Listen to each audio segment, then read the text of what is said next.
When people are faced with fatality, they forego their typical routine social engagements, and they forego their need to be entertained, and they forego their their comfort zones in their world, and they have to actually get clear that they want to live. And the people that I studied with Remissions, I mean, the beauty behind these people was that they were all simple people, and they had a desire to live, and they had that passion for a new life. They wanted to reinvent themselves. They wanted to become somebody else. They no longer wanted to think and feel in the same way, and they made it the most important thing to themselves. And we could actually change our brain just by thinking about it. Neuroscience has proven that enough. So they believed that their thoughts created their condition, that their reaction to the environment, chemicals of stress, we all know, are what pushes the trigger, or pulls the trigger that creates disease in the body. And most adult onset diseases are created from the chemicals of stress, cortisones and adrenalines. Mm-hmm. They understood that. They understood that they were unhappy for 20 years.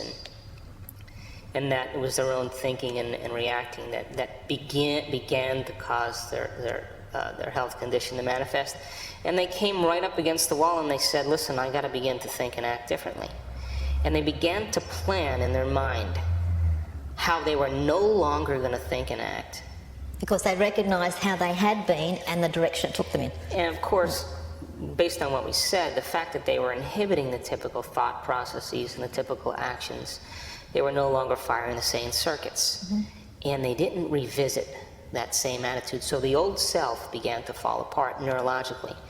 At the same time, they began to mentally rehearse a new way of being. They began to plan and remember the greatest aspect of themselves that they wanted to begin to demonstrate in their lives.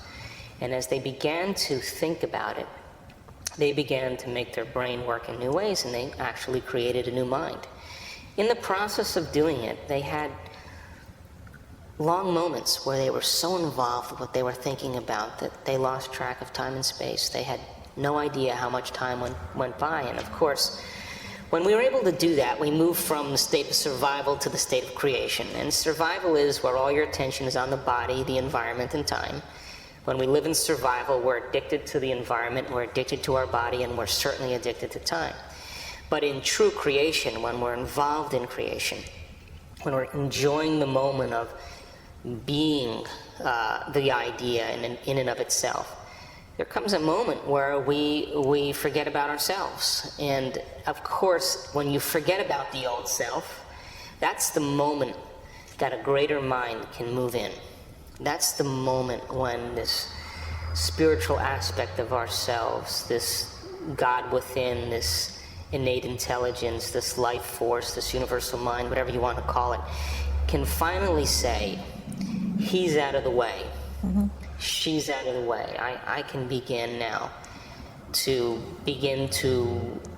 through a greater mind, organize health in the body again. And those people actually, they all had the same thing in common. They all understood that what was keeping their heart beating and that was digesting their food and making 10 million cells every second was the life force that they were connected to.